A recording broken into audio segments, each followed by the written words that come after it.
जैसा मनुष्य है वह एक गहन तमस में, एक गहन मूर्छा में है, होश में नहीं है। मैं बाहर सड़क पर चल रहा हूँ तो सड़क के प्रति होश है। बाहर मैं किसी से बात कर रहा हूँ तो उस आदमी के प्रति मेरा होश है। पेड़ को देख रहा हूँ तो पेड़ के प्रति मेरा होश है, लेकिन मेरा स्वयं के प्रति होश नहीं।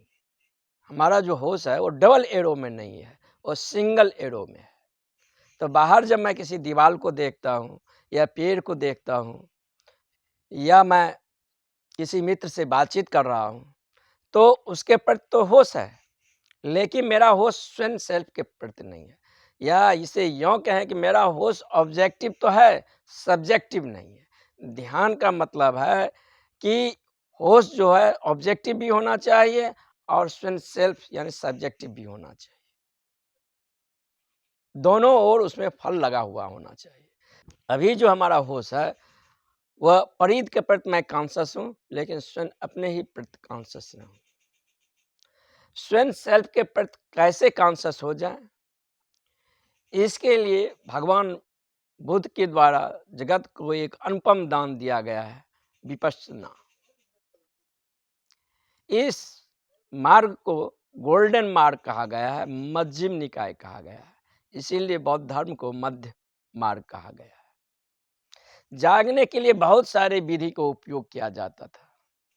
हठ योग किसी और आयाम से बात करता है जागने का, राजयोग किसी और आयाम से बात करता है जागने का, सांख्य कहीं और से काम कर रहा है कैसे मनुष्य जाग जाए, ज्ञान योग किसी और आयाम से बात कर रहा है कैसे मनुष्य उस चैतन्य को, उस सजगता को उपलब्ध हो। तंत्र किसी और आयाम से जो है सो जागने की प्रक्रिया के पहलू को चर्चा कर रहा है ताकि उस सजगता को कैसे उपलब्ध किया जाए। तो जागने के लिए कोई शक्तिशाली जो जीवन से संबंधित हो उन चीज़ों को लिया जाता है ताकि जागरण फलित हो, जो मनुष्य से जुड़ा हुआ। तंत्र ने जागने के लिए जो पद्धति अपनाया वह यौन काम को अपनाया। काम के लिए प्रकृति द्वारा इतना गहन बेहोशी, इतना गहन मूर्छा दिया गया है। जब मैं काम वासना को अनुभव करता हूँ तो लगता है कोई बाहरी शक्ति जो है से एकाएक मुझे आविष्ट कर लिया गया, क्योंकि प्रकृति का उत्सुकता मुझ में नहीं है। प्रकृति के उत्सुकता इसमें है कि उसका प्रजनन का काम कैसे चलता चला जाए, उसका इसी का चिंता है। इसीलिए वह काम वासना के प्रति इतने गहन सुझाव और मूर्छा उसमें दिया है। तो तंत्र ने इसे उपयोग किया जागने के लिए, क्योंकि जब हम काम वासना को शुरू करते हैं, सेक्स में उतरते हैं, तो शुरू तो मैं कॉन्शसली चेतन रूप से करता हूँ, लेकिन उसका अंतिम परिणाम हमें अचेतन वृत्ति के द्वारा होता है, तब मैं उसका मालिक नहीं रह जाता हूँ। तो तंत्र कहता है कि काम वासना में जब आप उतरते हैं तो उतरते समय तो हम कॉन्शस हैं, होश में हैं, लेकिन जब उसके आविष्ट में, जब उसके ऑर्गेज्म को उपलब्ध होते हैं, तब अचेतन मुझ पर जो है सो अधिकार कर लेता है और उसका जो है सो फ्लो हो जाता है। तो तंत्र का अवधारणा यह है कि जब हम काम वासना में प्रवेश करें तो चेतनली कॉन्शस हो जाए, और जब उसका शिखर बिंदु आए तो वहाँ स्खलन न हो, क्योंकि जब हम स्खलन करते हैं तो अचेतन के द्वारा होता है। अचेतन ने मुझ पर अधिकार कर लिया है और उसका फोर फ्लो हो जाता है, बिना स्खलन किए हुए वहाँ से वापस आ जाए तो आप कॉन्शस हैं, तो आप चेतन हैं, क्योंकि काम वासना सबसे गहरा केंद्र है। उसका इतना भीतर गहरा सुझाव है, जब हम उसे शुरू करते हैं तो अचेतन रूप से हमारा मूर्छा हम पर जो है सो अधिकार जमा लेता है और हम मालिक नहीं रह जाते हैं और स्खलन हो जाता है। अगर हम काम वासना में उतरकर स्खलन नहीं करते हैं, वापस आ जाते हैं, तो हम गहरा केंद्र के मालिक हो गए। यानी तंत्र का ये देशना है कि मालिक आप रहें, आपके भीतर शरीर, आपके भीतर मन, आप भावना के हाथों से गुलाम न हो जाए। तो भीतर वो चेतना का मालिकियत कैसे उपलब्ध हो जाए, हमारे भीतर वो मूर्छा कैसे टूटे, इसके लिए तंत्र ने यौन का प्रयोग किया। महावीर ने भूख को किया। भूख भी मनुष्य के व्यक्तित्व में बहुत गहरा केंद्र है, वो काम वासना से भी गहरा केंद्र है। जब आदमी पैदा होता है तो काम वासना का चक्र जो है सक्रिय होता है आपका 14 वर्ष में, अब तो 12 में होने लगा है, लेकिन भूख का जो केंद्र है, जब आदमी जन्म लेता है उसके बाद ही भोग का केंद्र सक्रिय हो जाता है। तो महावीर ने भोग को केंद्र का उपयोग किए हैं, उपवास को उपयोग किए हैं। महावीर तपस्वी नहीं थे, जागने के लिए जो है सो भोग के केंद्र को वो उपयोग किए हैं, कैसे चेतना को बढ़ाया जाए। तो कहा जाता है महावीर 12 वर्ष में लगभग जो है सो 1 साल मात्र भोजन किए, यानी कि 12 दिन में 1 दिन वो भोजन किए। तो जब हम उपवास में रहेंगे और उपवास धीरे धीरे बढ़ता चला जाएगा, तो एक सीमा आता है 21 दिन के बाद, जो आदमी नख से लेकर सिर तक पूरा शरीर ही उसका भूख महसूस करने लगता है। अब जब कोई व्रत अपना अति पर चला जाता है तो वो डेड हो जाता है, वो छलांग ले लेता है।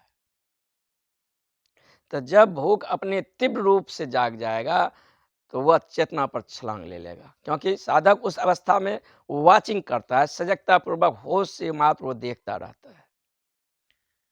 ये भूख लगा है, भूख शरीर अनुभव कर रहा है, भूख से ये हो रहा है, मात्र उसको वो देख रहा है उपवास की प्रक्रिया द्वारा, और वो सजग रहता है। उसके साथ जो फीलिंग आता है उस फीलिंग के साथ वो अपने आप को नहीं जोड़ता है, उसका अटैचमेंट जो है उसके साथ नहीं होता है, वो अपने आप को उससे जो है सो बाहर रखता है। एक समय आता है वह बिंदु, वह सेंटर, जहाँ जो है सो भूख प्रवेश नहीं करता है और आपको महसूस होता है जो कि मैं चेतना हूँ, मुझ में भूख प्रवेश कर ही नहीं सकता। तो उस होश को, उस चेतना को जगाने के लिए, बोध को प्राप्त करने के लिए महावीर ने भोग को प्रयोग किए हैं, उपवास को प्रयोग किए हैं। ये भी बहुत कठिन है, क्योंकि मन भूख के लिए, उपवास के लिए राजी नहीं होगा। मन काम के लिए राजी होगा लेकिन वो संभव नहीं है।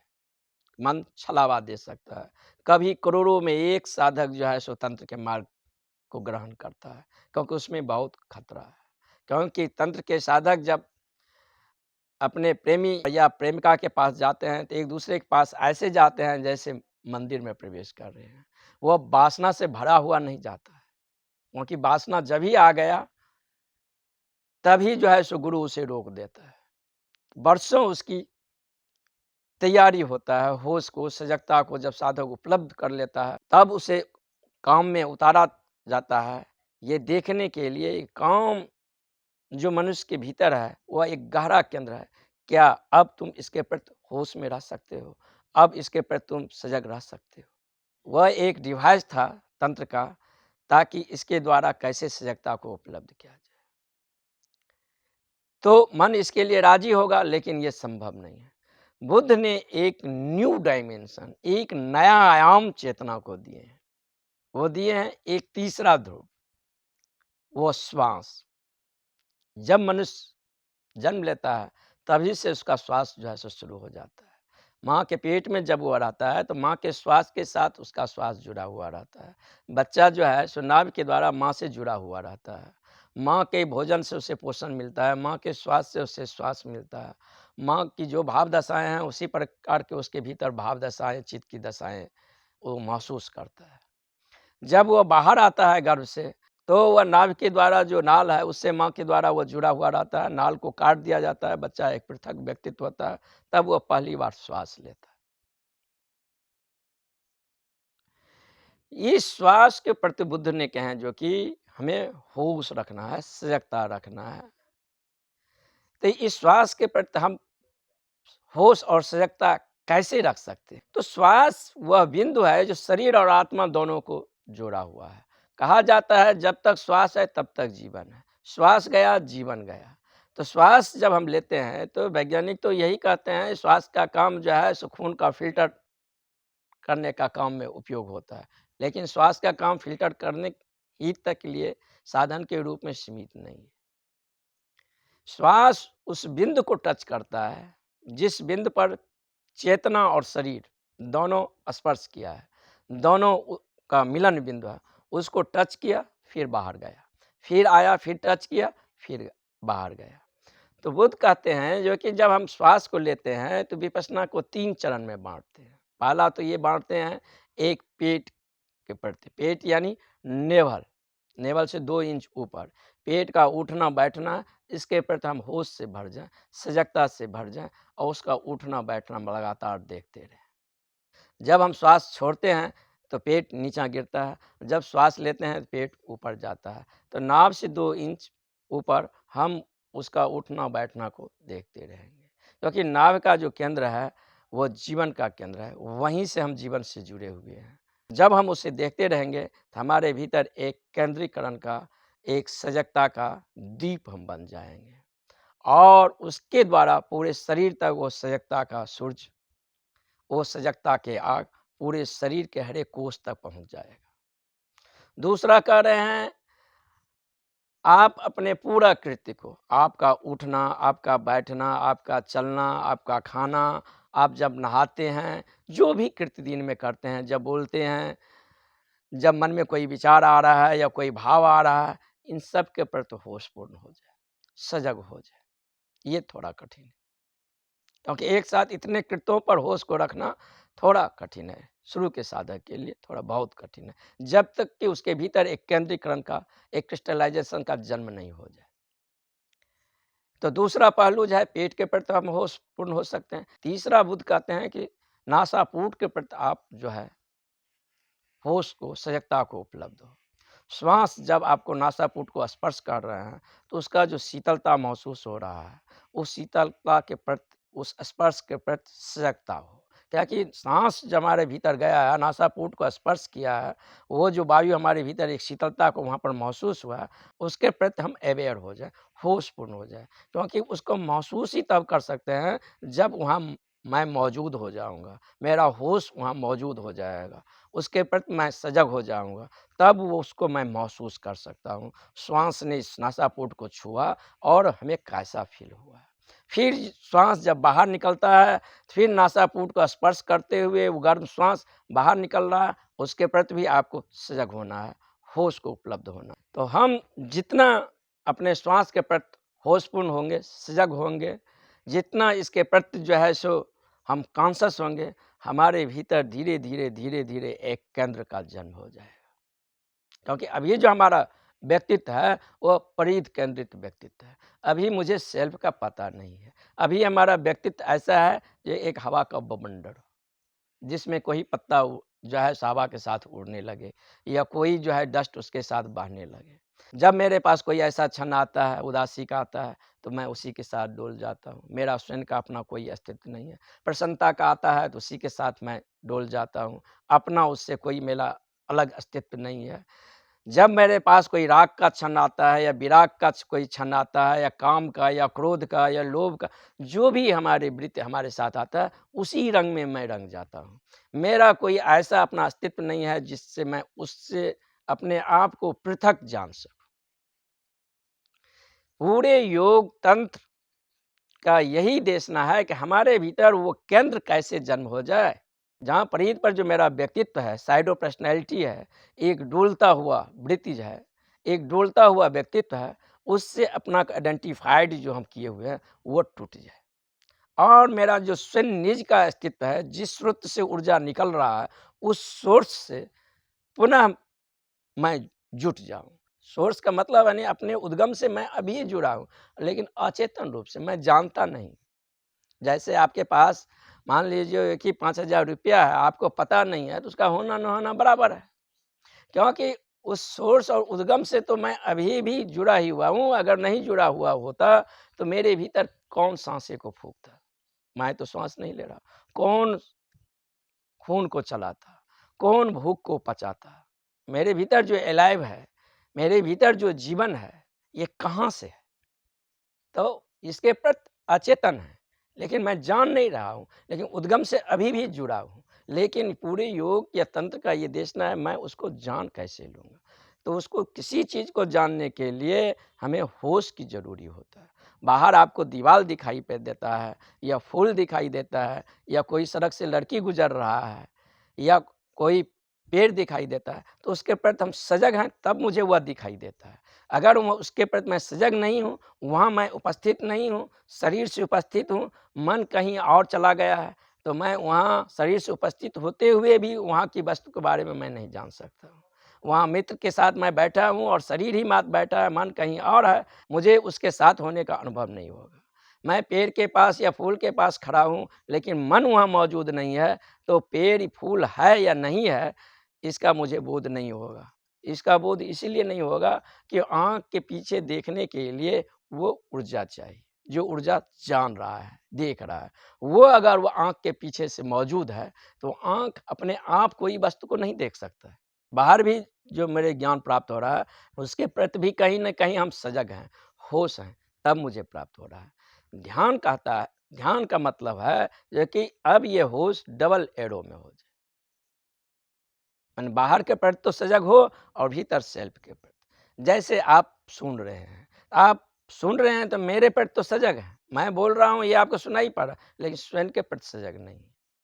तो वो स्वयं को सुनने वाले के प्रति भी सजग हो, तो थोड़ा उसके प्रति अलर्टनेस, थोड़ी जागरूकता।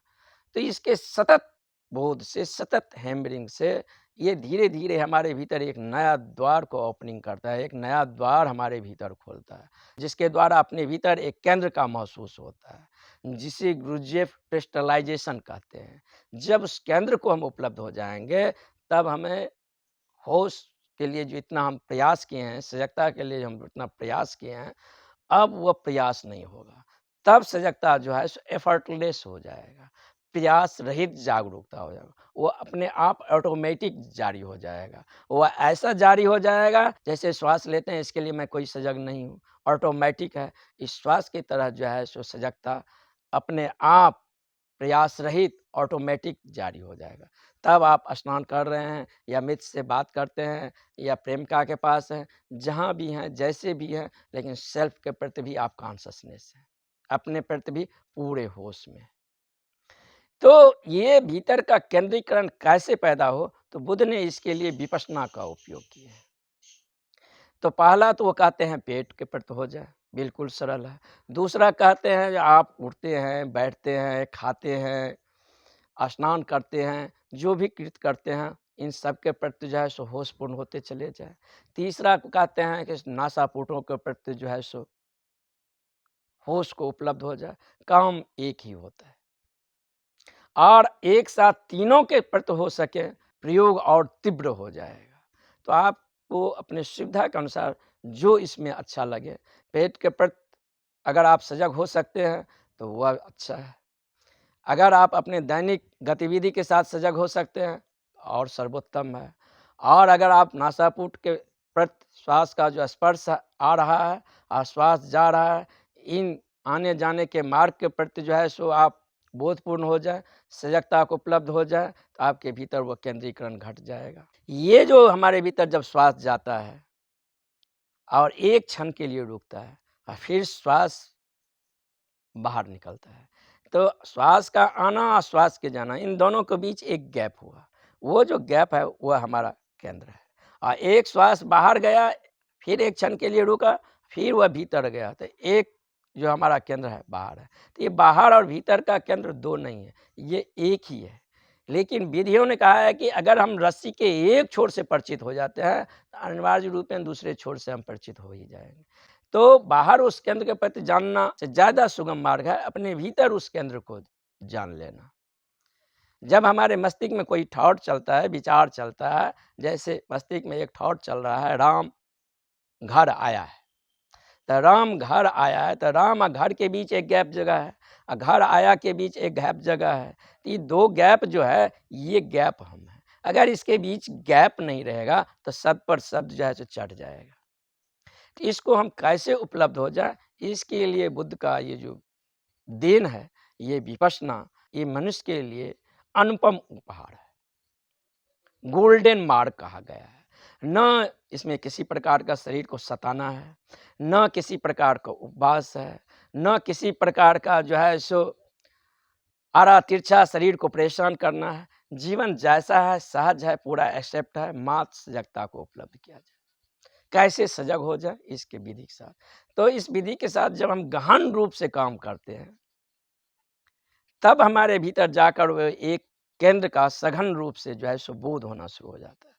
अगर आप घंटा सुबह, घंटा शाम करते हैं, तो ये भी यात्रा है। लेकिन ये यात्रा ऐसा है जो कि दिल्ली अगर हम बैलगाड़ी से जा रहे हैं, पहुँचेंगे, 6 महीना लगेगा।